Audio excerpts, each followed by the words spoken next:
কিন্তু আপোনাসকলে নিশ্চয় জানে যে আমি সুদূৰ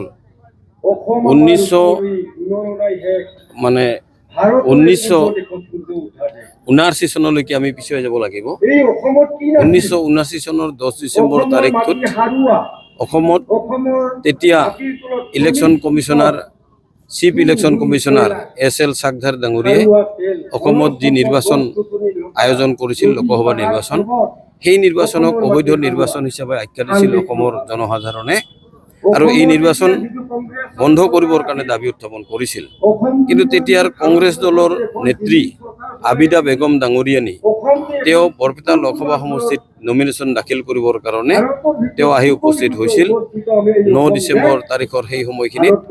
আৰু তেতিয়া সকলো ঠাইতে গুৱাহাটীৰ পৰা আৰম্ভ কৰি ভবানীপুৰলৈকে ৰাইজে বাধা দিছিল আৰু তাত তেতিয়া শ্বহীদ খৰ্গেশ্বৰ তালুকদাৰ তেওঁ ভবানীপুৰ আঞ্চলিক ছাত্ৰ সন্থাৰ সম্পাদক আছিল আৰু তেখেতে বাধা সৃষ্টি কৰিছিল এই নিৰ্বাচন অবৈধ বুলি ঘোষণা কৰি।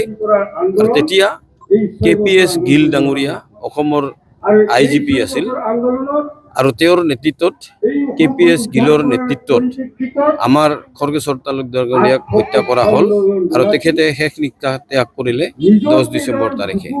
আৰু সেই দিনটোকে অসমৰ স্বাভিমান আৰু অসমৰ সাহসৰ প্ৰতীক হিচাপে, অসমীয়াৰ সাহসৰ প্ৰতীক হিচাপে আমি আজি দিনটোত শ্বহীদ দিৱস হিচাপে উদযাপন কৰি আহিছোঁ।